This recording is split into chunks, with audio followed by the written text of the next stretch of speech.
लोगों का negative perception है गुड़गांव के बारे में. For example if somebody staying in Noida या फिर जो लोग दिल्ली में रहते हैं, तो सबसे पहला सवाल ये आता है, ओ माय गॉड, गुड़गांव तक जाना मतलब 2 आवर्स ऑफ कम्यूट. फिर आप जब वहाँ पहुँचते हैं तो अभी तो रेनी सीजन आया नहीं है, अभी जैसे ही रेनी सीजन आएगा तो उसका हाल सबके सामने होगा. No drainage. तीसरी सबसे बड़ी चीज जो आजकल लोग उसको कॉन्क्रीट जंगल कहने लगे हैं. There is very less of greenery. सिर्फ आपको बिल्डिंग्स दिखाई देती हैं. उसकी शायद एक पुअर प्लानिंग उसे एक कह सकते हैं गुड़गांव की मैपिंग ठीक से नहीं करी गई. जब गुड़गांव बसाया जा रहा था तब एक हाइप क्रिएट हो गया, अचानक से सारे कॉर्पोरेट्स वहाँ पर बस गए.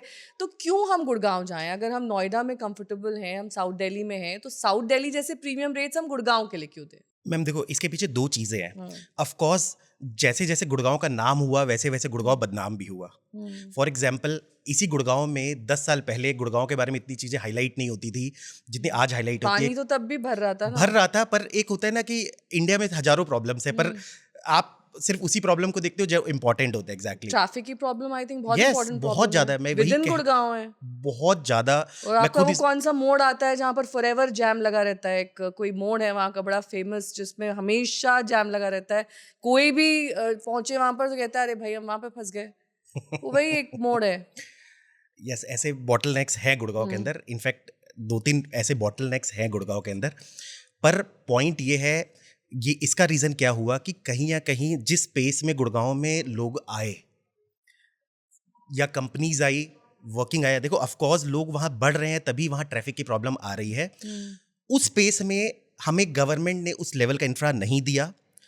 पर क्योंकि गुड़गांव का जो स्ट्रेटेजिकल लोकेशन वो इतना अच्छा है कि आज वो चीज़ नहीं है. अगर गवर्नमेंट को थोड़ा सा प्रेशराइज किया जाए या एक बार गवर्नमेंट सोचे कि नहीं यार, now this is a serious time, we have to resolve these issues which includes the water logging, which includes the lot of Gurgaon में जैसे सपोज मान लो बहुत सारे रोड्स पेंडिंग है, बहुत सारे क्लोवर लीव्स या फिर आपके बहुत सारे आपके मतलब अंडर पासेस पेंडिंग है, बहुत सारे सेक्टर रोड जो 24 मीटर के अंदर इंटरनल रोड पेंडिंग है.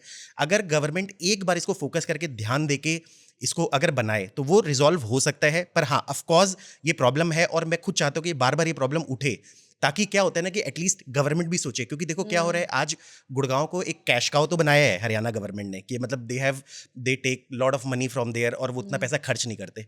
पर एट द सेम टाइम अगर वो चीज़ फिक्स की जा सकती है, एग्जैक्टली वो करें. पर उसके बावजूद भी, इतने ऑड्स के बावजूद भी कि जहाँ पर इतनी सारी प्रॉब्लम्स आई है, अगर आप गुड़गांव में ओवरऑल कंपनीज का इन्फ्लो देखोगे, गुड़गांव में बहुत ज़्यादा हुआ है.